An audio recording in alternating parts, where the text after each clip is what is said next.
Welcome all of you. Welcome to the Nyandeep's The Hindu Analysis. Today, 19th February, we are going to discuss about some important editorials and news articles from the Hindu. Let's focus on some there. There is a text. There is one article in the text and context where it talks about the 7th assessment report of the IPCC. Then there is a small news piece article which talks about the Aadhaar as the birth date proof, and then there is a yesterday's frequently asked question FAQ page मध्ये आलेला topic, the anti-satellite missile of the Russia. And there is a one more article which we have brought from the Indian Express for your reference only, that India as a non-West and not anti-West, which will help you to build some arguments in the IR section of your GS study as well as the IR part of the PSR optional as well. Let's begin. So the very first thing is that the first article talks about, there is one more article on the primary school education. So in this article there is no enough much to gain from the particularly from the perspective of our syllabus, but there is only a piece of article which mentions that the NCERT has issued some guidelines regarding the B.Ed qualified teachers to be allowed to taught as a teacher in the primary school as well.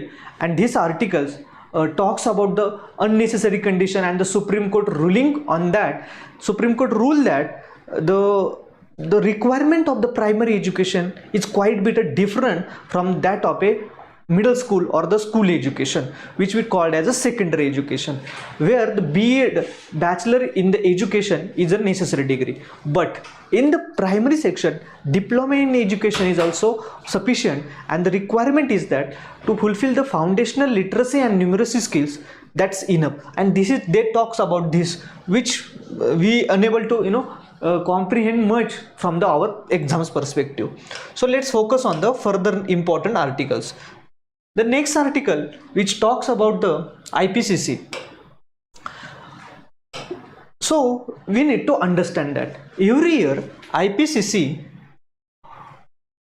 every few years IPCC brings certain reports. Now what is the IPCC? IPCC talks about the IPCC is an intergovernment panel on the climate change. IPCC is an organization or is a committee formed with the collaboration of the United Nations Environment UNEP program and World Meteorological Organization. This is also PYQ from the prelims perspective. At the same time, this is the body formed from the collaboration of these two organizations, which only helps in bringing the scientific report. It does not conduct themselves any report or any science or any research. That is the specialized part. This body does not conduct any research on its own. It just accumulate or gather the different research made by the different organization in the world and make an assessment of it and present in such a form that the United Nations Framework Convention on the Climate Change as COP's Conference of Parties will together act on it or have a glance look, a bird's eye view. Then this AR6 has given different types of reports. For example, synthesis reports on the like special reports on climate change and the land, global warming of 1.5 degrees Celsius, and the ocean and the cryosphere in a changing climate. These are the different kinds of reports made by the assessment reports AR6. But now the article talk about the AR7, that is 7th assessment cycle of this IPCC report. Here last year the COP28 happened at the Dubai, where the conference of parties talked about the need for the assessment cycle of this AR report should be matched with the global stock take. Now what do you mean by global stock take? There is a one global stocktake phenomenon, which we refer as a GST, global stocktake. So ही global stocktake म्हणजे काय आहे की जेव्हा United Nation forum on convention on the climate UNFCCC ची दरवर्षी meeting होते COP28 आणि यांनी एक पॅरिस ॲग्रीमेंट केलं होतं आणि त्या पॅरिस ॲग्रीमेंटमध्ये असं ठरवलं होतं की आपल्याला जगाचं जे वाढणारं तापमान आहे ते 2 डिग्री सेल्सिअसच्या खाली ठेवायचं आणि as far as possible it should limit below the 1.5 degree Celsius. In this context each country will adopt its INDC, intended nationally determine the contributions, and we will assess that the countries which have adopted INDCs, did they follow through it, did they completed their targets that they have claimed, की ते targets त्यांनी complete केले की नाही हे check करणारे, measurement करण्याची, monitoring करण्याचं जे mechanism आहे त्याला ग्लोबल स्टॉकटेक म्हणतात. सो लास्ट इयर ऑलरेडी एक ग्लोबल स्टॉकटेक झालं, त्याचे प्रिन्सिपल्स वगैरे आले. आता नेक्स्ट ग्लोबल स्टॉकटेक 2028ला होणार आहे आणि त्या अनुषंगाने हे 7th असेसमेंट रिपोर्ट यावा त्या दरम्यान IPCCचा, जेणेकरून एक 7th असेसमेंट रिपोर्ट एक पॅरामीटर्स देईल की what should be the expected condition, so that the countries, that is COPs, conference of parties, this IPCC report will help these countries to have a global stocktake and can able to determine the achievements made in these regards. Meaning की एकदा हे 7th assessment report IPCCचा जर 2028च्या दरम्यान आला की जेव्हा global स्टॉकटेक असणार आहे, पूर्ण मेजरमेंट असणार आहे, त्यामुळे जर मग त्याला काय कळेल की एक्सपेक्टेड काय करायला पाहिजे होतं ग्लोबल अचिव्हमेंट्समध्ये, आणि मग आपल्या INDCने काय केलं याचे असेसमेंट करून मॉनिटर करता येईल की आपली प्रोग्रेस काय आहे या कंटेक्समध्ये. सो या कंटेक्समध्ये असलेलं हे आर्टिकल आहे जे की त्याबद्दल बोलतं. सो पहा देन त्या काही असेसमेंट रिपोर्ट AR6नी काही गोष्टी सांगितल्या होत्या, जसं की climate change is a real and human caused problem. They have emphasizing that this is the human induced problem, climate change, and it is real. No one can say it is an hypothetical concept or some concept or the techniques adopted by the developed countries, so can they get some kind of technological leverage over and above the developing country. This is the argument made by the many criticizers of the climate change, but IPCC says that it is now real and it is human induced. At the same time, significant impacts are already being felt. There is an increase in disasters across the world, like from the heat waves to the floods, disasters, tsunamis, etc., cyclones, etc., droughts even. And hence it talks about the urgent action is needed to mitigate the climate change. This talks about the higher levels of the goals should be made in the INDC, so that the action would be needed such that the increase in the global temperature would be limited to 1.5 degree Celsius. So that's all about it. Next article is on the basis of US to veto another ceasefire resolution aimed for Gaza at UN, and another article editorial is in the Gaza peace process. Now I will give a glimpse of it. It's just one argument from these two articles, and which is the same, that is maybe there is a personal reason behind the ongoing conflict between the Israel and the Gaza or the Hamas we talked about. Now there is a chances that the peace can be happen between the two, and United Nations, US or many other countries suggesting that there should be a two-state solution. Two-state meaning one should be the Palestine state with its own authority, and another should be the Israel. But Israel is outrightly rejecting it.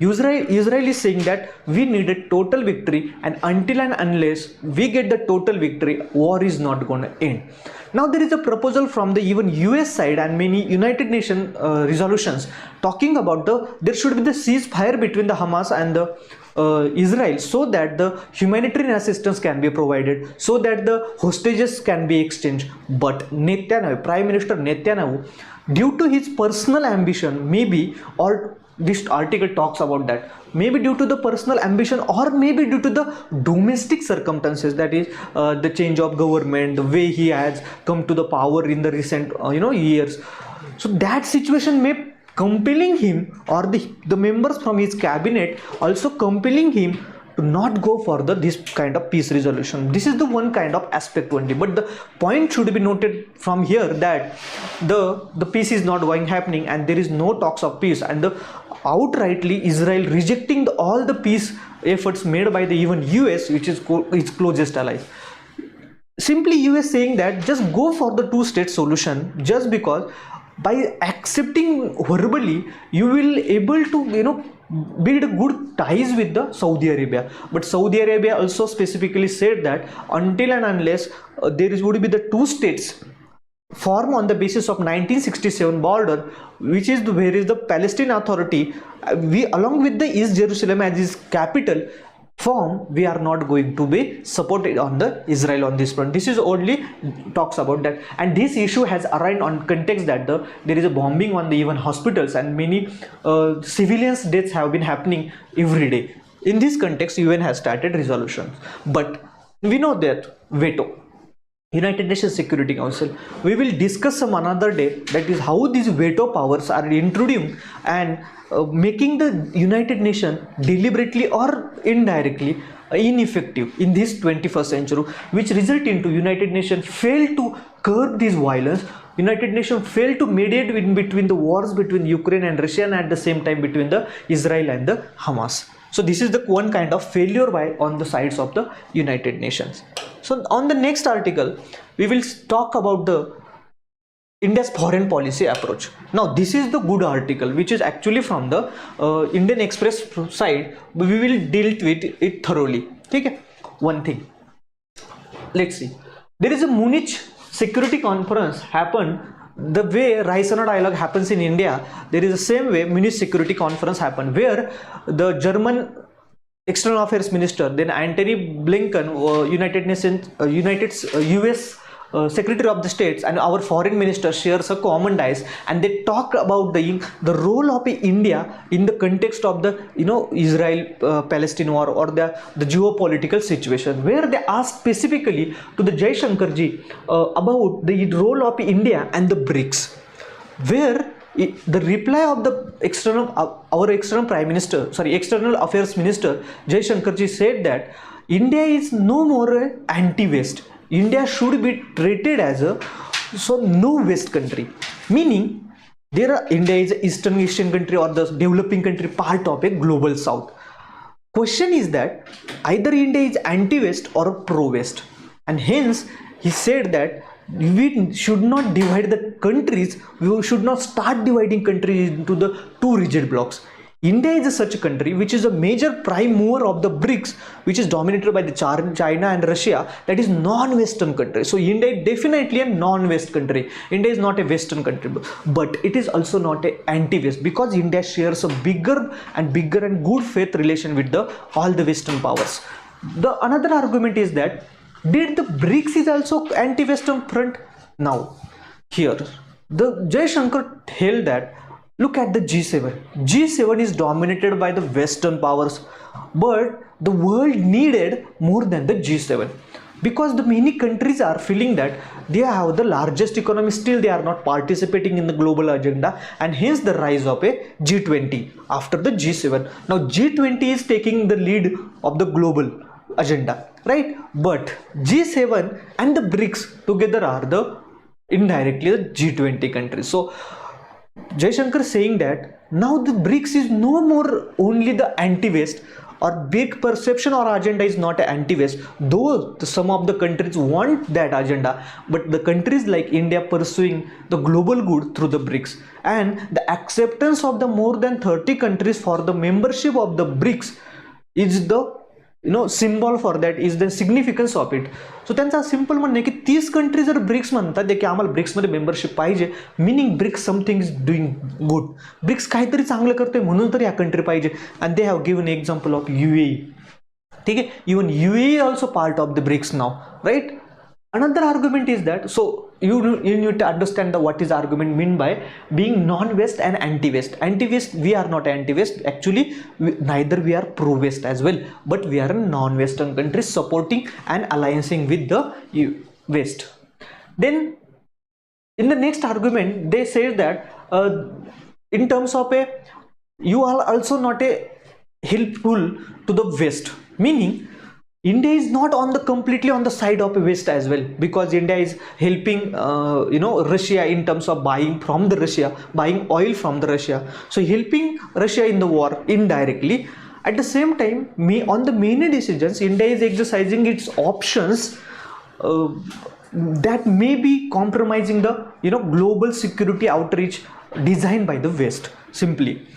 So answer to that question, External Affairs Minister Jaishankar said that in a democracy everything is about choice, and we are the developed country at the same time and democratic, rather largest democracy in the world, and Western countries promoting the democracy as their their form of government, or the democracy as their value norm, and the democracy based on the principle of a choice. And so hence democracy permits us to have a choice which is best suitable for our national interest, and our national interest here says that we should have multiple choices. We cannot restrict our choices, we cannot restrict our national interest at the cost of what US is demanding. And the same time, they have raised the issue that many times when there is a conflict happen between the India and China in the past, or in the past with respect to the India and Pakistan, the West has not taken any kind of side. So West cannot compel us to take one side approach in context of Ukraine and the Russia. We need to consider the history, as well as the Germany, Japan are shaping their history with the US. So the same way we need to shape our history as well, history of a relationship. So that's all about this. You can use this approach in your foreign policy approach in the PSR optional as well as in the IR section. Now next, the next article mainly talks about the India-UAE relation, which we have thoroughly already covered in it, but here they have given a new kind of approach. They talks about the soft power development between the India and the UAE. Look at the things they have mentioned in here. For example, the tolerance and the pluralism. They talk about the tolerance and pluralism, meaning India is an Hindu majority country but still adopting secular approach. UAE is a Muslim dominated country still adopting a secular tolerant approach, that is which can be reflected from the fact that they have built the first Hindu temple. So with the state support that is the symbol of a tolerance and the pluralism. But why the India-UAE, and how the India-UAE come to the conclusion that we need to show the tolerance and the pluralism? We have shared heritage of humanity. Both the countries shared the heritage of the humanity and developing their relation, and this relationship can be reflected from the various initiatives that have taken between the India and the UAE. For example, Comprehensive Economic Partnership Act and Bilateral Investment Act. So look at these two acts. UAE is the only country with which India has signed both these pacts. Only country, mind me, this can be asked in the prelim as well. So UAE, there are many countries with which we have signed the Comprehensive Economic Partnership Act. There are many countries with which we have signed the Bilateral Investment Pact, but they are separately. But the UAE is the only country with which we have signed the pact, both the pacts, and the way Comprehensive Economic Partnership Agreement is signed, the speed at which it is signed and implemented, it shows the good faith as well as the increasing cooperation and the need of each other between the India-UAE. Another thing is that India, Middle East and the Europe corridor. Now India visioned this corridor in the G20 and started its implementation right now within the 4 or 5 months, which is commendable, and the UAE is the first part of it. Also the next part is which is going to be more challenging in the context of the increasing conflicts in the Red Sea region. But the next part is that agreement with the Israel as well, because through which we are going to be create this corridor up to the Europe. But they also deal with the India and UAE also talked about the ongoing conflicts in the Red Sea and the increasing or the threatened perspective, threatening by the pirates, etc., or even the increasing hostility in the region. And in this context, UAE has recognized indirectly India as a net security provider in the Arabian Sea or the Indian Ocean. And in this security scenario, India also recognizes the important pivotal role played by the UAE, where it can ensure the security of the Red Sea or can help the country. Then there is a cooperation in the I2U2 as well, India, then Israel, UAE and the USA. So this is what the changing geopolitics of the West Asia. Then there is a BRICS. Now understand, although it considered as the BRICS as a only the anti-West platform or dominated by the China, but now UAE is also part of the BRICS, and UAE believes that now agenda of the BRICS is being driven by the India. Then next, remittances. We know that the between India and UAE, the almost 18% of the total remittances received in India are from the UAE. So from that context, UAE is the one of the good neighbor or extended neighbor that we should pursue a good relationship with, because it is a major source of remittances. Major source of remittances itself talks about that they are the one of the largest destination for our migrants. Okay. Then there is a Bharat Mart. This is the initiative between India and UAE to promote the MSMEs, particularly small industries, the commercialization of their products, marketing of their products, etc. And we have already talked about the shared heritage of the humanity. So let's see some context of here. This is the Modi's 7th visit to the UAE since the 2000. And in the context of the World Government Summit in Dubai and Abu Dhabi's first Hindu temple, we can assure that there is an increasing tolerance and pluralism between these two countries. We already talked about the India and the UAE is the only country where we have signed the Comprehensive Economic Partnership Agreement in 2022 and Bilateral Investment Treaty right now. The only country such that. So in this context, here they have given some facts which can be helpful in your prelims perspective. The UAE is now India's third largest trading partner. UAE is third largest trading partner. India is second largest export destination. India's second largest export destination and fourth largest source of FDI. FDI, export, and the third thing is a trade and investment. Trading partner. Yes. So third largest trade partner, second largest export destination, and fourth largest FDI. This gonna become in a 3 statements as India UAE. Very important from the prelims perspective. Then there is a Bharat Mart for Indian MSMEs. Then there is a technological ties like building digital infrastructure, R&D for energy security and trade, green hydrogen, energy storage, etc. Then there is a India Middle East corridor, I2U2 initiative, BRICS framework.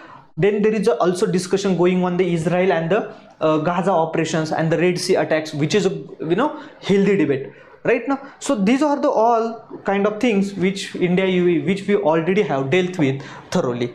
Then the next article talks about the anti-satellite mission. This is from the frequently asked question article from the Sunday. Now what is the article? It talks about the Russia is attempting or violated the outer space treaty. What do you mean by outer space treaty? So first, what is anti-sat missile? Anti-sat missile are those missiles which are specifically designed in a such way that they will go through the space and target the satellites of the other countries. Nowadays the satellites are the assets as well as the vulnerabilities as well, because how they are the asset, they help in your communication, your geotagging, your radar imaging, so that they are the part of an intelligence apparatus. Even there are space forces. So in this context, now the countries are building their capabilities to target the enemy satellite, so then they can make them blind and get edge over in case the war happens. And the countries which possess such anti-satellite capabilities are 4 countries: India, Russia, USA and China. India did this perform this capability and showed to the world in 2019 through the mission Shakti. Now come to the here part. Now here are some concerns raised by the US about the violation of the outer space treaty by the Russia. They held that the Russia's ASAT missile, which is deployed in the space, may be either nuclear weapon equipped or nuclear powered, which both according to them violate the outer space treaty. Although in the outer space treaty there is no specific mention of the nuclear powered weapons. They talked about there is a ban on the nuclear weaponized missiles etc. into the outer space, but they do not talk about the powered missiles, nuclear powered missile, that is energy provider. So in this context, outer space treaty is somewhat vague, but US claiming that it is a violation of the both. And article talks about there are many repercussions to the allies as well as to the China, Russia, each and every country which has a satellite in the outer space, because if you deployed the nuclear powered missiles or satellites into the space, it may radiate some energy, it may cause a blast and resulted into production of the Kessler syndrome. The Kessler syndrome. Kessler syndrome is for any purpose, due to the collision or due to the blast of any satellites or due to the disintegration failure of satellites, the smaller particles of the satellites are scattered over the space, and these particles start hitting other satellites, resulting into the more and more collision, more and more satellites, small part, more increased number of parts again hitting and increasing the number of collision, resulting into the increasing the collision due to the smaller particles. This is known as the Kessler syndrome. So they saying that this kind of weapon deploying such kind of weapons into the space may create some of the problems for even own satellites as well, and hence it is the biggest concern. Now let's see some of the basic behind it. What do you mean by outer space treaty? Outer space treaty talks about overview. Outer space treaty, formerly known as a treaty on the principles governing the activities of the states in the exploration and use of outer space. It tries to govern the space activities so that each and every nation can use these resources peacefully, outer space resources peacefully, including the moon and other celestial bodies. Key features काय? First thing, they talk about the peaceful use. We need to use it peacefully. These are the global commons. Antarctica, then outer space, then moon. These are the global oceans. These are the global commons. So we need to use them peacefully. Then there is a non-appropriation, meaning no nation can claim sovereignty. No one can say that moon is mine. No one can say that Antarctica is mine. So there is a clause in the treaty that says there is a non-appropriation, meaning you cannot claim that this part belong to our country. You cannot claim the sovereignty over that part or any celestial bodies. Freedom of exploration, you have the freedom to explore for the peaceful use and for the scientific experiment purposes, etc. only. Then there is all countries have right to explore. Then there is a responsibility, meaning if any kind of weapons or any kind of satellite or asset deployed by any other country causes harm to any other country's satellites, the responsibility should be owned by that country which asset causing the harm to the others. So they are attempting to held responsibility on that country which causes harm to the others. Then there is another clause for assistance to the astronauts. In case of emergency, the other countries should help the astronauts because human life is at the cost at that time. So forgetting about any geopolitical tensions, we should focus upon the conservation or preservation of that particular life, and hence we need to collaborate in that context. Then what is its impact? Its impact is that it helped to prevent the arm race in the space. If this space, every country started attempting to violate this treaty, then there will be the arms race in the space sector completely. Each and every country will attempt to send the weapons into the space, and that weapons will be the massive, like weapons of mass destruction, like nuclear weapons, atom bombs, we generally referred it. Establish a framework for international cooperation. This fosters the international cooperation. Then contribute to the stability and predictability in space activities. Around 110 countries are its parties, signed this agreement, adopted in 1967. Forces come into force into 1967. And then next, now there is an article on the Aadhaar authentication. Many telecom sectors or many other private companies use the Aadhaar as an authentication, Aadhaar authentication to identify a person. Now there is one PYQ in the UPSC in this context, stating that the Aadhaar is a document for the citizenship or the proof of citizenship, and it is outrightly wrong, because Aadhaar itself saying that it is not a proof of a citizenship, neither it is a proof of citizenship nor it is a proof of a birth of date. In this context, the UIDAI, which is the managing authority of the Aadhaar, already issued a clarification or the notification in this context that it is not a proof of birth date. But they also said that if anyone wanted to, any private company or any private association wanted to, treat Aadhaar as a proof of date of birth, they can do it. But officially, it is not a proof of date of birth.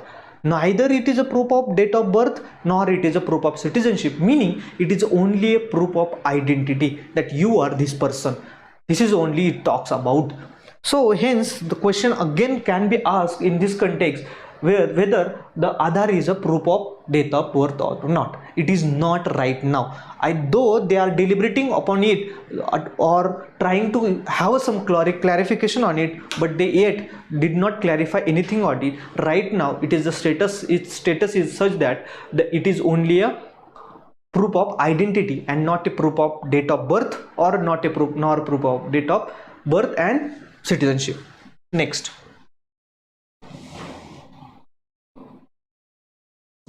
So this is not in the Hindu, but this is the current news from other sources like Live Mint paper.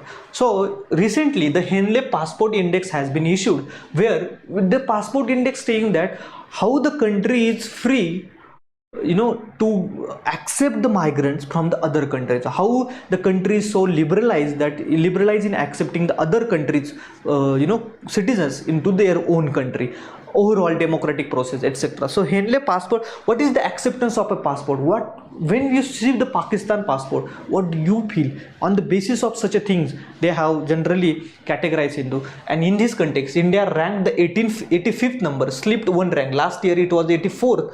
Although the visa-free countries means those countries which did not require visa at all when they want to come into India, or they can get visa at arrival, meaning they did not need to apply for the visa already in the 1 month or prior to their traveling. They can come directly to India, and at the airport side itself they can apply for the visa, and they can get the visa there and themselves. So such kind of countries increased from 60 to 62. Still we got the slip by the one number, and the France in this context top the list, where it has visa free entry to 194 countries in total.